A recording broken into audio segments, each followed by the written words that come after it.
Assalamualaikum warahmatullahi wabarakatuh. Perkenalkan, nama saya Muhammad Farhani Hidayatullah dengan NIM 932257 dari kelas proses 2. Saya akan menjawab pertanyaan terkait ujian tengah semester dari mata kuliah Pendidikan Agama Islam. Yang pertama yaitu, apa yang membuat Anda merasa yakin akan keberadaan Allah dalam kehidupan Anda? Saya yakin keberadaan Allah karena semua seisi dunia ini bisa secara teratur seperti sekarang karena kendali Allah Subhanahu wa taala. Tidak ada seorang pun atau zat lain pun yang bisa mengatur ini semua. Dan secara pengalaman pribadi saya sendiri juga,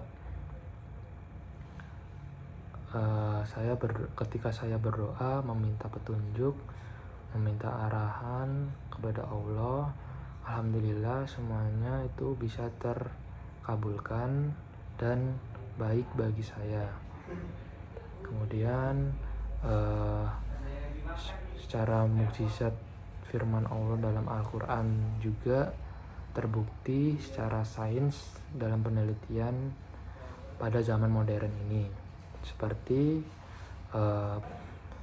gunung menjadi pasak bagi daratan di muka bumi ini, itu terbukti secara sains dan hal itu terdapat pada Al-Quran. Seperti contoh lainnya yaitu terjadinya pergantian siang dan malam, dan bumi dan matahari beredar berdasarkan orbitnya. Hal tersebut juga terdapat dalam Al-Quran, dan pada zaman sekarang hal tersebut juga terbukti secara penelitian sains. Kemudian yang kedua yaitu dalam kehidupan sehari-hari, bagaimana Anda merasakan kebesaran Allah. Mungkin simpel saja menurut saya, ketika saya diberi kesempatan untuk bisa bangun dari tidur itu saja, itu merupakan kebesaran Allah, karena kita tidak bisa menghirup udara di dunia ini tanpa seizin Allah. Kita tidak bisa bangun di dunia ini dari tidurnya juga tanpa seizin Allah, kita tidak bisa. Maka dari itu merupakan tanda-tanda kebesaran Allah. Seperti kita bisa bernafas, kita bisa mencium aroma, kita bisa melihat, kita bisa mendengar, semua itu adalah rahmat dari Allah atau sebuah kebesaran Allah. Kemudian nomor tiga yaitu bagaimana hubungan Anda dengan Allah mempengaruhi keputusan-keputusan yang Anda ambil.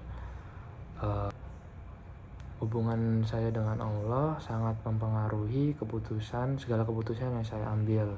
Seperti ketika saya menghadapi situasi sulit, menghadapi berbagai pilihan, seperti contohnya ketika saya akan masuk ke perguruan tinggi, saya dihadapkan dengan berbagai pilihan, dan dengan itu saya meminta kepada Allah dengan melalui sholat istiqoroh, dengan melalui berbagai amalan seperti sholat tahajud dan amalan-amalan lainnya. Alhamdulillah saya saat ini diberi petunjuk dari Allah atas pilihan-pilihan tersebut. Kemudian yang keempat, apa pelajaran hidup yang paling berkesan bagi Anda dari kisah Nabi Muhammad? Mungkin yang dari kisah Nabi Muhammad yang berkesan bagi saya yaitu ketika Nabi Muhammad dimusuhi, seperti dilempari batu-batuan, dilempari kotoran, beliau tidak marah dan tidak sedikit pun membalasnya, karena beliau tahu bahwa musuh tersebut belum tentu sampai meninggal dia dalam keadaan kafir atau menutup diri. Ada musuh Rasulullah yang dulunya sangat membenci Rasul, sangat memusuhi Rasul, dan akhirnya menjadi sahabat Rasul. Karena dia melihat kelembutan sifat Rasul, melihat Rasul bisa menjadikan contoh, panutan, dan tauladan, maka dari itu banyak musuh-musuhnya menjadi sahabat Rasul, akhirnya memeluk agama Islam. Kemudian yang kelima, jika Anda bisa bertemu Rasulullah SAW, hal apa yang Anda tanyakan kepada beliau? Mungkin yang saya tanyakan yaitu amalan apa yang bisa dilakukan pada zaman sekarang ini agar kita bisa berjumpa dengan Allah Subhanahu wa taala dan kelak bisa berada di tingkatan surga yang sama dengan Rasulullah, atau bisa berkumpul dengan Rasulullah Shallallahu Alaihi Wasallam. Amalan apa yang bisa kita lakukan pada zaman sekarang ini yang kelak nanti bisa bertemu dengan Allah dan bisa berkumpul dengan Rasulullah. Kemudian yang keenam, bagaimana Anda mencontoh sifat-sifat Rasulullah SAW dalam kehidupan sehari-hari. Simpelnya, salah satu sifat-sifat Rasulullah yang mungkin pernah dan saya usahakan untuk bisa mencontoh secara terus-menerus, yaitu seperti melakukan sholat duha, rajin melakukan sholat duha, terus sholat sunnah rawatib, kemudian menghormati orang lain, menghormati sesama, terus seperti halnya kegiatan kecil kayak menjalankan sunnah-sunnah Rasul, mandi sebelum sholat Jumat, puasa Senin Kemis, dan lain sebagainya. Kemudian yang ketujuh yaitu apa yang Anda anggap sebagai tujuan hidup Anda dan bagaimana itu sejalan dengan ajaran Islam. Saya ingin menjadi seorang muslim yang sukses, mungkin seperti Abdurrahman bin Auf, sahabat Nabi yang bisa bermanfaat dari segi hartanya kepada semua orang, kemudian bisa menjunjung tinggi marwah Islam di dunia, di kancah dunia, menjunjung sebagai contoh bagi masyarakat sekitar. Kemudian yang ke-8 yaitu apa makna kebahagiaan sejati bagi Anda dan bagaimana Islam membimbing Anda. Makna kebahagiaan sejati adalah kebahagiaan yang datangnya dari Allah Subhanahu wa taala. Seperti kita diberi rahmat dan hidayah dalam keadaan muslim dengan mengenal Islam pada saat ini, itu adalah kebahagiaan yang tidak ada tandingannya. Karena belum tentu orang di dunia ini dapat mengenal dan memeluk agama Islam, atau belum tentu mendapat hidayah dari Allah. Oleh karena itu, dengan keadaan saat ini patut kita syukuri. Kemudian yang ke-9 yaitu ayat Al-Quran apa yang paling menyentuh Anda dan mengapa? Menurut saya surat Az-Zumar ayat 53, yaitu tentang wahai hamba-hambaku yang melampaui batas terhadap diri mereka sendiri, janganlah kamu berputus asa dari rahmat Allah. Sungguh Allah mengampuni dosa-dosa semuanya. Sungguh dialah yang maha pengampun, maha penyayang.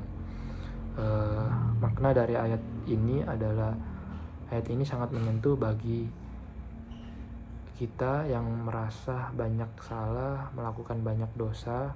Allah mengingatkan bahwa pintu taubat selalu terbuka dan rahmatnya lebih luas daripada semua dosa-dosa kita. Kemudian yang ke-10 yaitu dalam situasi sulit, bagaimana Al-Quran memberikan Anda kekuatan dan panduan.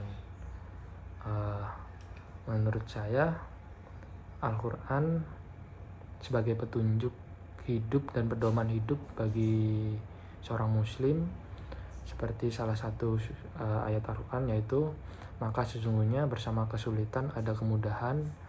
Sesungguhnya ayat ini memberikan kita petunjuk bahwa setiap terjadi kesulitan maka di situ ada kemudahan dan ada petunjuk dari Allah Subhanahu wa taala. Kemudian yaitu terdapat ayat lain yaitu Allah tidak membebani seseorang melainkan sesuai dengan kesanggupannya. Ayat ini memberikan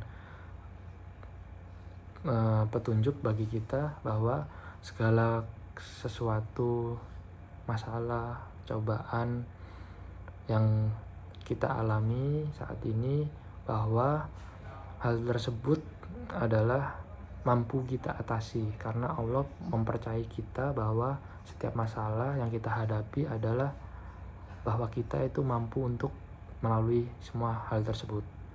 Kemudian ayat lainnya yaitu ada tidak akan menimpa ke kita melainkan apa yang telah ditetapkan bagi Allah bagi kita.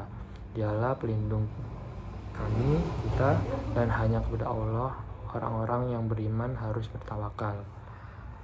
Ayat ini mengingatkan kepada kita bahwa semua hal yang terjadi dalam hidup kita adalah bagian dari rencana Allah. Semua tidak ada yang kebetulan, semua sudah tertulis pada takdir Allah, dan kita wajib untuk menjalani ini semua dengan percaya bahwa kita mampu dan kita bisa, dan jangan berputus asa karena petunjuk Allah, rahmat Allah itu luas bagi orang yang bersungguh-sungguh. Dan kita harus mampu menerima dengan ikhlas segala sesuatu permasalahan yang diberikan kepada kita.